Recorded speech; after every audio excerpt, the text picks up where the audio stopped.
और आदरणीय प्रधानमंत्री जी जो आह्वान किए हैं कि अबरी बार 400 बार, तो 400 पार होना ही है। शहर के व्यापारी अपना व्यापार छोड़ करके यहाँ से प्लान कर रहे थे, डॉक्टरों की किडनैपिंग हो रही थी। उनका परिवार किस तरह से एक कुनवा के रूप में प्रदेश पर शासन किया 15 वर्षों तक। इसके बाद जो युवा पढ़ना चाहते हैं, उच्च शिक्षा प्राप्त करना चाहते हैं, उनके लिए स्टूडेंट क्रेडिट कार्ड 4 लाख रुपया तक का बिना ब्याज का ऋण मिल रहा है। पनोरमा ग्रुप, जो सोचता है वो करता है।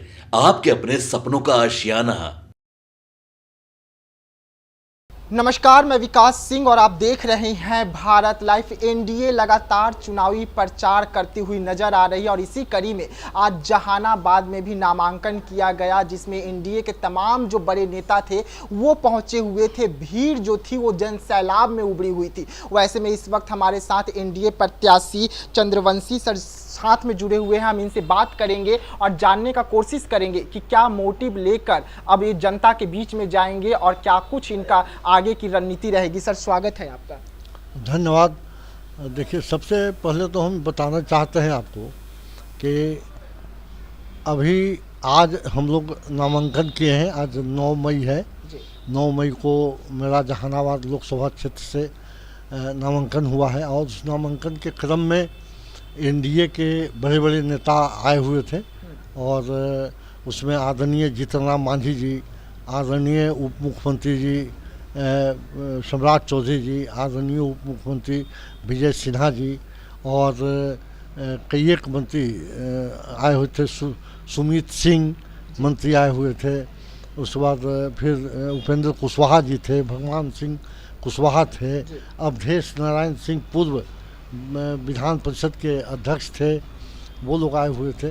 काफ़ी लोग एनडीए के नेता आए हुए थे और सबों ने बहुत ही अपना सारगर्भित भाषण दिया है और एनडीए का जो कार्य था उसकी चर्चा की है। आदरणीय प्रधानमंत्री जी और आदरणीय मुख्यमंत्री जी जो देश और बिहार में काम किए हैं उसकी चर्चा की गई जनता के बीच में और यह बताया गया कि 2005 के पहले बिहार क्या था और 2005 के बाद बिहार क्या है, इसकी तुलनात्मक विवरण लोगों ने रखा और यह बात सत्य है कि 2005 के पहले बिहार क्या थी। यहाँ न अस्पताल था, न स्कूल था, न रोड कनेक्टिविटी थी, न बिजली थी, न अमन चैन था। गांव के गृहस्थ अपने ज़मीन जायदाद छोड़ के पलायन कर रहे थे। शहर के व्यापारी अपना व्यापार छोड़ करके यहाँ से पलायन कर रहे थे। डॉक्टरों की किडनैपिंग हो रही थी।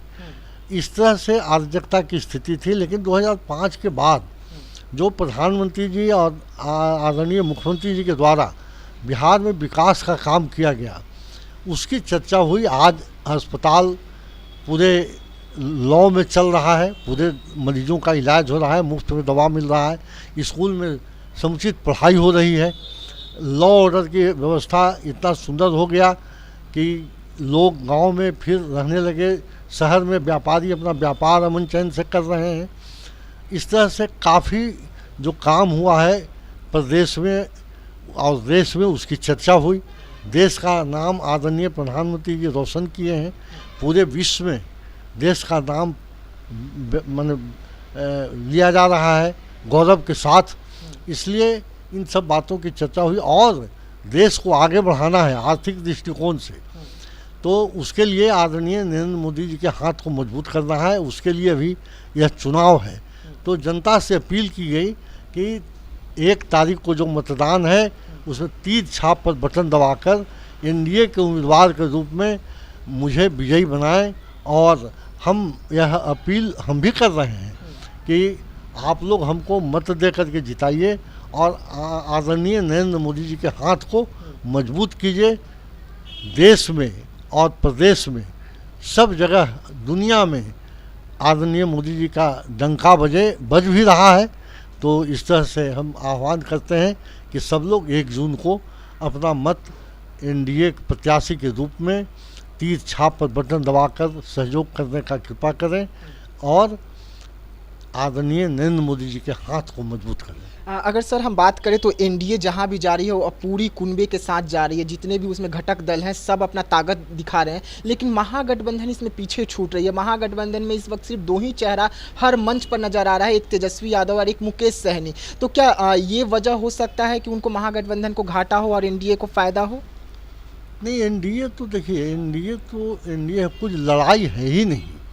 इंडिया गठबंधन से एनडीए को अभी के समय में कोई लड़ाई नहीं है। इतना जान लीजिए पूरे देश में एनडीए का ही बहुमत होने जा रहा है। और आदरणीय प्रधानमंत्री जी जो आह्वान किए हैं कि अबरी बार 400 बार, तो 400 पार होना ही है, और उसमें एक अंक जहानाबाद भी जुड़ेगा, इसमें भी कहीं कोई शक नहीं है। लेकिन तेजस्वी यादव मंच से वो अपना कमर का दर्द और अपना बेल्ट दिखाने का काम कर रहे हैं, अपना कुर्ते को उठाकर, और कह रहे हैं कि जो बेरोजगार युवा हैं उनका दर्द इस दर्द के आगे कुछ भी नहीं है। युवाओं को साधने की कोशिश कर रहे हैं, 17 महीना 17 साल गिना रहे हैं। तो क्या इससे नुकसान नहीं हो सकता है अगर युवा एक बड़ा पीढ़ी उनके और चले जाए तो?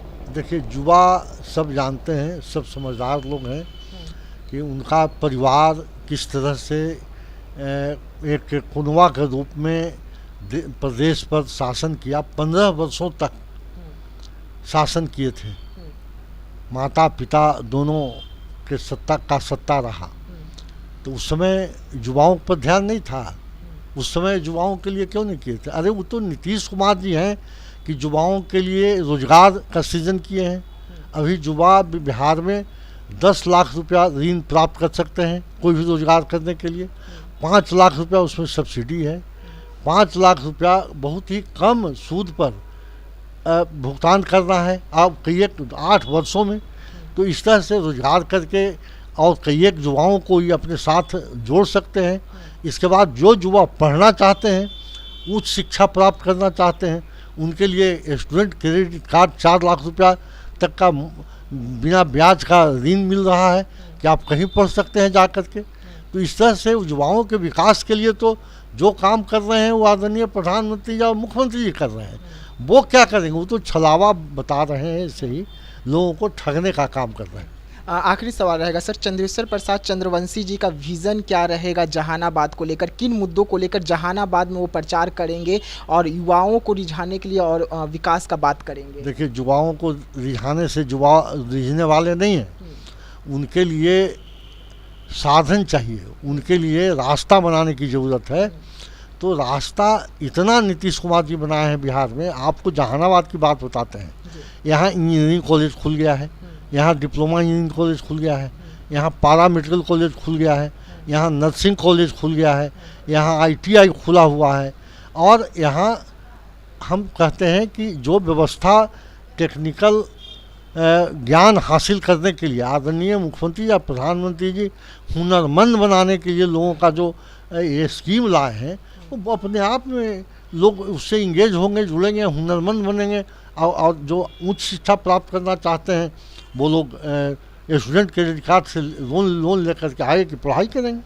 चंद्रवंशी जी को आप सुन रहे थे, तमाम मुद्दों पे हमारे साथ बात कर रहे थे। जहानाबाद के विकास को लेकर क्या कुछ विज़न रहेगा, किस तरीके से जहानाबाद में उतरेंगे चुनावी मैदान में और मोर्चा को संभालेंगे और एनडीए के पक्ष में जहानाबाद सीट को ले जाने का कोशिश करेंगे। तो बने रहिएगा आप हमारे साथ, दीजिएगा इजाजत, धन्यवाद। पनोरमा ग्रुप, जो सोचता है वो करता है।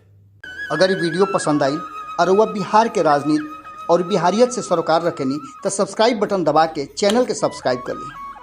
ओजे एगो घंटी बा, ओकरा बटन दबा देला से कुल सटीक और मारक खबर रुआ मुफ्त में मिल जाई।